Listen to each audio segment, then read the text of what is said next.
क्या होगा अगर मैं कहूं कि दुनिया भर में करोड़ों लोग रोजाना अपनी मर्जी से एक ऐसा खाना खा रहे हैं जो उनके शरीर के अंगों को एक दूसरे पर ही हमला करने के लिए मजबूर कर देता है। हाँ, और ये कोई दुर्लभ जहर भी नहीं है। बिल्कुल नहीं, ये इस ग्रह पर सबसे आम फास्ट फूड मील है। तो आज के इस गहरे विश्लेषण में हम रविंद्र सेन की एक बहुत ही विस्तृत मेटाबॉलिक स्वास्थ्य रिपोर्ट को डिकोड कर रहे हैं।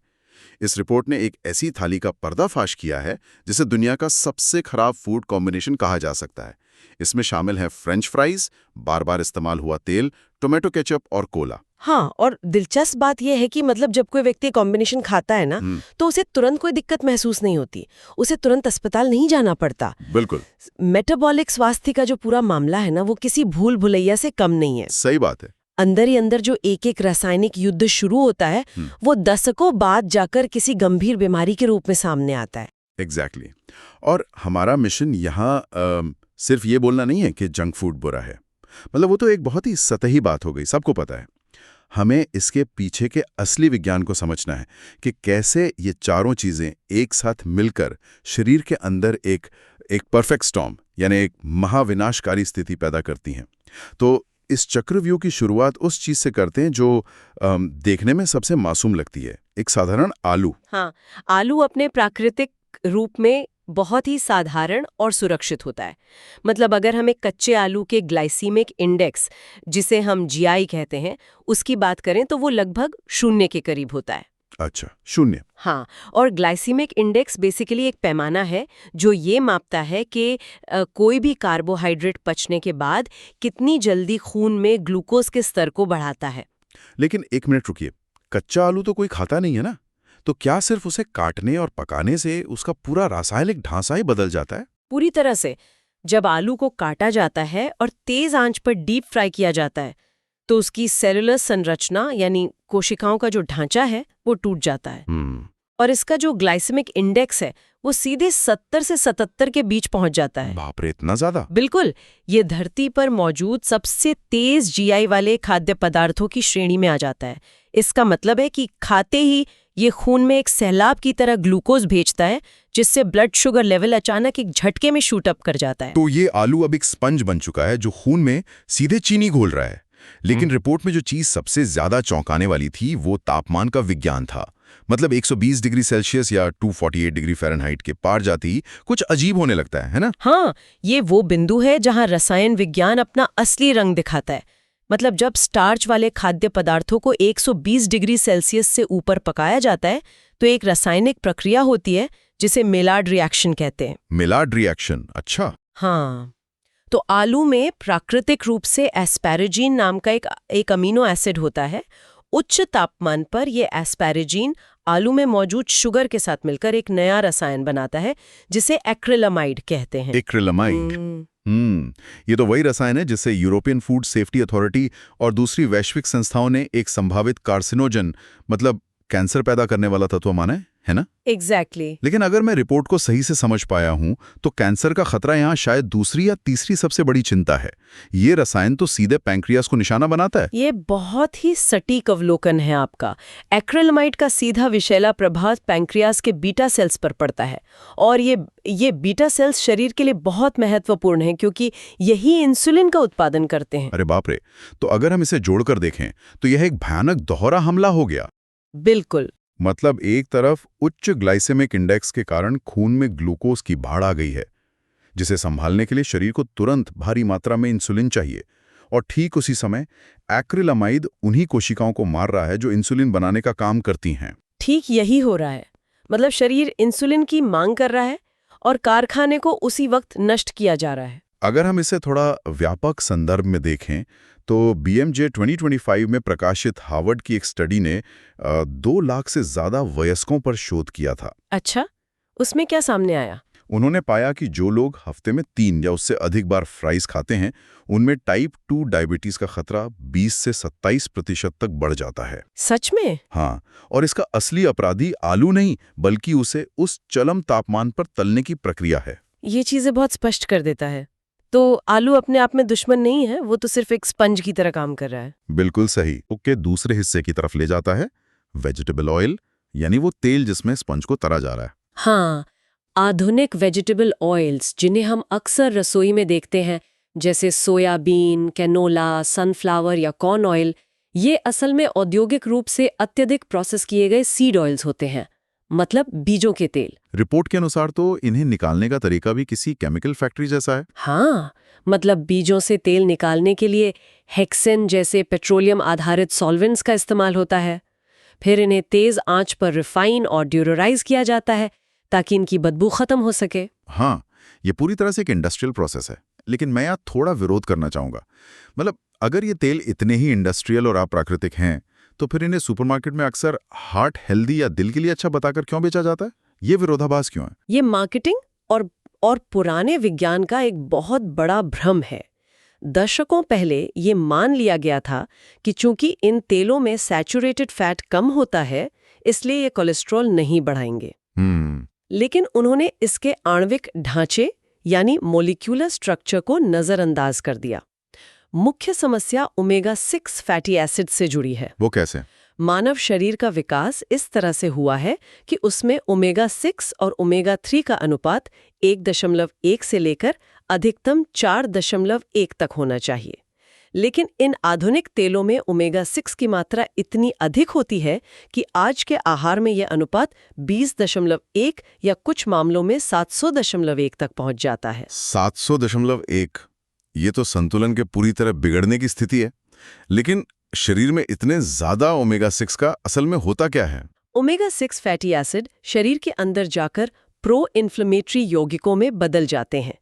सेल्यूलर स्तर पर ये कोशिकाओं की झिल्ली में बैठ जाते हैं और शरीर के अंदर एक पुरानी, धीमी और लगातार रहने वाली सूजन, जिसे क्रॉनिक इन्फ्लेमेशन कहते हैं, वो पैदा करते हैं। और यही सूजन सब बीमारियों की जड़ है। बिल्कुल। आज का विज्ञान ये स्पष्ट रूप से मानता है कि ये क्रॉनिक सूजन ही हृदय रोग, मोटापे और मेटाबॉलिक सिंड्रोम का मूल कारण है। लेकिन बात सिर्फ ताज़ा तेल की नहीं है ना।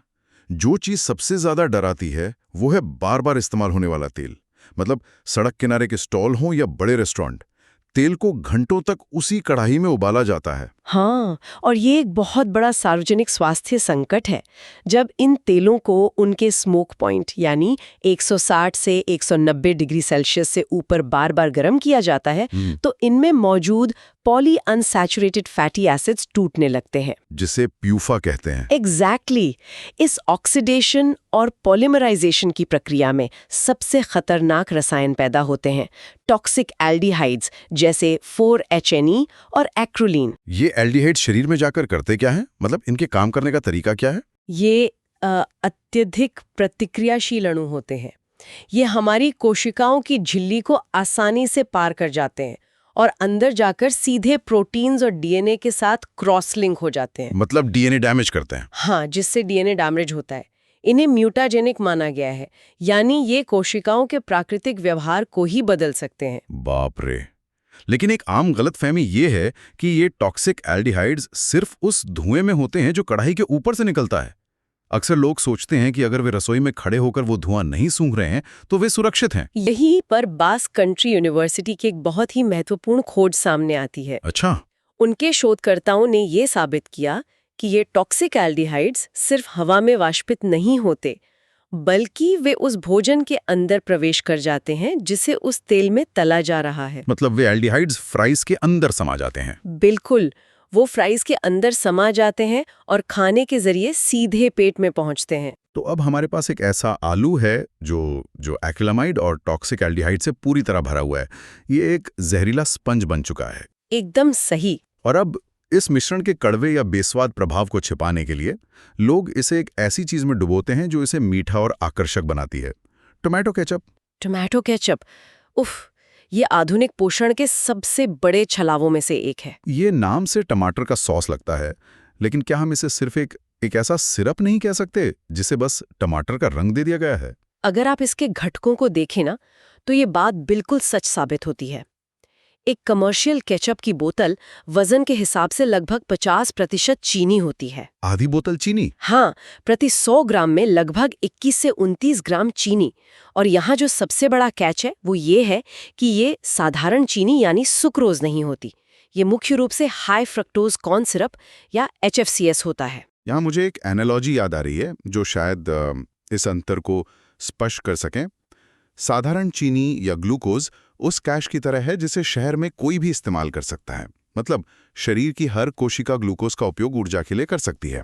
लेकिन फ्रक्टोज वो एक विदेशी मुद्रा की तरह है जिसे केवल एक ही विशिष्ट बैंक स्वीकार कर सकता है, और वो बैंक है हमारा लिवर। क्या ये सही है? ये एक बहुत ही बेहतरीन और सटीक उदाहरण है। जब हम हाई फ्रक्टोज कॉर्न सिरप खाते हैं तो शरीर की बाकी कोशिकाएं उसे इस्तेमाल नहीं कर पाती हैं।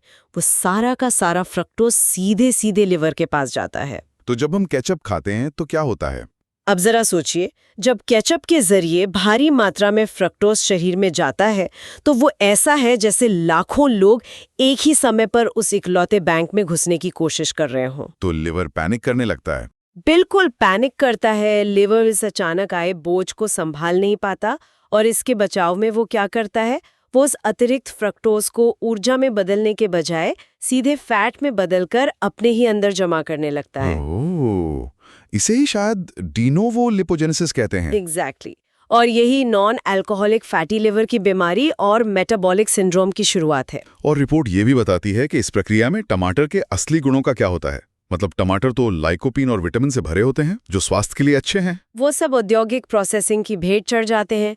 केचप बनाने के लिए टमाटर को इतने उच्च तापमान पर उबाला और प्रोसेस किया जाता है कि उसमें से सारा लाइकोपीन और विटामिन नष्ट हो जाते हैं। तो बचता क्या है? जो बचता है वो सिर्फ एक न्यूट्रिशनलेस मीठा रासायनिक पेस्ट है।